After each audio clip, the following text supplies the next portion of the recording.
Fala pessoal, eu sou o Ale e no vídeo de hoje eu vou comentar com vocês alguns pontos interessantes para 2025 que eu separei e podem impactar seus investimentos. O ano está quase acabando. O único evento realmente importante até o final do ano é o meu fogão na final da Libertadores. MF não é mercado financeiro, é Marlon Freitas neles. Mas antes de começar, já deixa aquele like para fortalecer, se inscreva no canal se você quiser transformar a sua vida e da sua família com investimentos. E se você for botafoguense, dia 30, não esquece o remédio da pressão e vamos juntos.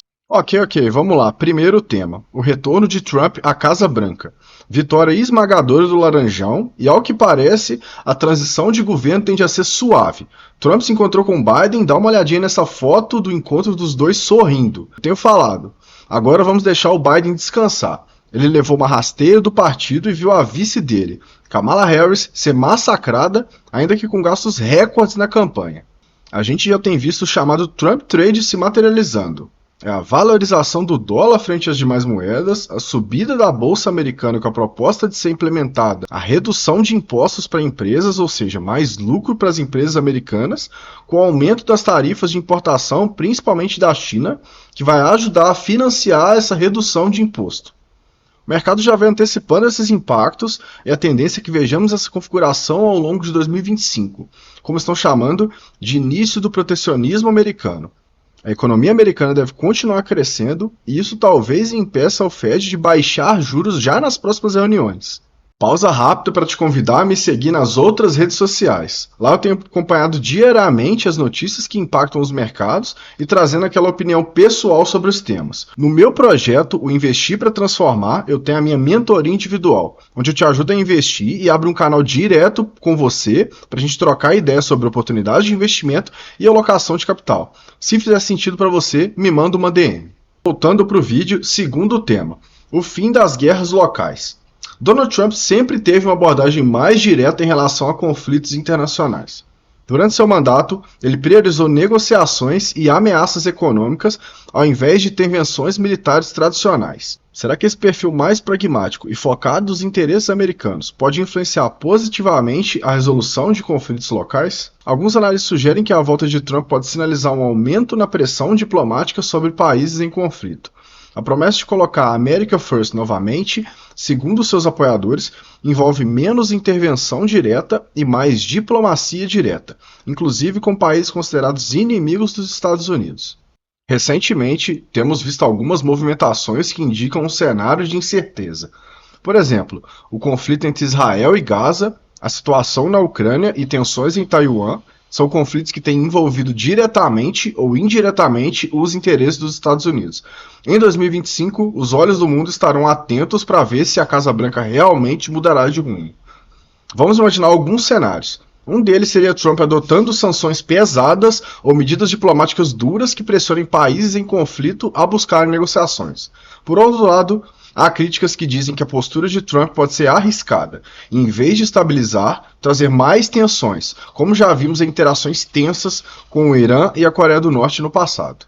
Terceiro tema, desta vez local: o início da corrida presidencial de 2026. Desde já, o cenário político brasileiro começa a se desenhar, trazendo debate sobre figuras tradicionais e novas lideranças. Entre os temas centrais está a possível elegibilidade de Jair Bolsonaro, as novas forças da direita, as ambições de reeleição do presidente Lula e, claro, as preocupações com a economia e o câmbio. A questão da elegibilidade de Jair Bolsonaro é uma das mais comentadas. Após a condenação pelo TSE, que o tornou inelegível até 2030, existem estratégias em andamento para reverter essa situação. A pressão entre seus apoiadores, que acreditam que Bolsonaro ainda tem um papel forte a desempenhar na oposição. Caso sua inelegibilidade seja revertida, isso poderia reanimar o eleitorado conservador a trazer um peso considerável para a corrida de 2026. Mesmo com Bolsonaro em posição incerta, novas lideranças de direita começam a emergir, como Tarcísio e Caiado, mas com discursos próprios e às vezes até mais moderados. Esse movimento aponta para uma diversificação da direita brasileira, como já vimos nas eleições para prefeituras neste ano, com figuras que pretendem atrair não só o eleitorado mais fiel a Bolsonaro, como também grupos mais amplos que buscam uma terceira via mais conservadora. O presidente Lula, por sua vez, já está mostrando sinais de que não poupará esforços em busca da reeleição, investindo pesado em programas sociais e políticas de transferência de renda. Com a experiência de suas campanhas anteriores, a equipe de Lula deve intensificar os gastos e ampliar a base de apoio em regiões e setores estratégicos, mesmo que isso implique em um aumento na dívida pública e em mais pressão sobre as contas do governo. Por falar em contas públicas, a situação fiscal é uma das grandes preocupações da economia brasileira. Com o aumento dos gastos, as finanças do país continuam sob grande pressão. Isso coloca em xeque a capacidade do governo manter uma trajetória sustentável para o déficit. Economistas apontam que essa deteriorização pode ter consequências duradouras para o crescimento do Brasil e para o mercado de trabalho. Essa situação fiscal afeta diretamente a desvalorização do real frente ao dólar.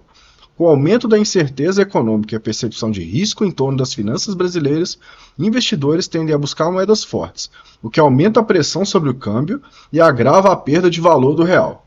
Esse é um ponto importante, pois impacta diretamente o bolso dos brasileiros, aumentando o preço dos produtos importados e elevando o custo de vida. E como investir para 2025? Levando em conta o cenário econômico que se desenha no Brasil para o próximo ano, a expectativa é que a economia continue crescendo, mas em um ritmo mais moderado, com projeção de crescimento de PIB na casa dos 2%. Estamos em um momento de quase pleno emprego, o que por um lado favorece o consumo, mas também coloca desafios na gestão dos custos das empresas. Por outro lado, existe um cenário mais pessimista, com a possibilidade de um descontrole fiscal que poderia levar a uma nova alta na Selic, potencialmente para 14% ao ano. Isso aconteceria caso o governo enfrente dificuldades para equilibrar as contas.